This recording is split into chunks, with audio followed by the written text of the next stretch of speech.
একদল তরুণ রাজা ও পুরো সমাজের বিরুদ্ধে দাঁড়িয়েছিল। তাদের কোনো অস্ত্র ছিল না, শুধু ছিল ঈমান। আল্লাহ তাদের এমনভাবে বাঁচালেন যা ইতিহাস কখনো ভুলতে পারেনি। সেই সময়ের সমাজ ছিল মূর্তি পূজায় ডুবে। রাজা সবাইকে বাধ্য করত তার দেবতাদের সিজদা করতে। যে মানত না তার জন্য ছিল মৃত্যু। এই ভয়াবহ সময়েই কিছু তরুণ বলল, আমাদের রব এক, আমরা মিথ্যা দেবতার সামনে মাথা নত করব না। তারা জানত এই সিদ্ধান্তের মূল্য দিতে হবে জীবন দিয়ে।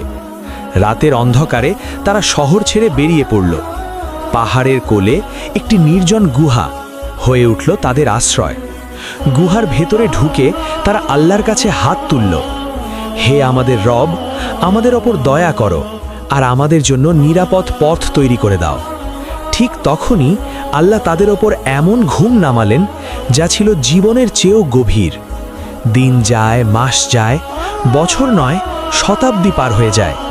একদিন তারা জেগে উঠল।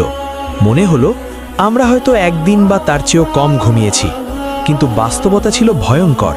তারা ঘুমিয়েছিল ৩০৯ বছর। যখন একজন খাবার কিনতে শহরে গেল, দেখল সবকিছু বদলে গেছে। মূর্তি পূজা নেই, মানুষ এখন এক আল্লাহর ইবাদত করে। মানুষ বুঝে গেল এরা সাধারণ যুবক নয়, এরা আল্লাহর নিদর্শন, এক জীবন্ত প্রমাণ ঈমান আল্লাহর কাছে কত মূল্যবান। এই কাহিনী শেখায়, যদি তুমি ঈমান বাঁচাতে সবকিছু ছেড়ে দাও, আল্লাহ তোমাকে এমনভাবে রক্ষা করবেন যা তুমি কল্পনাও করতে পারো না।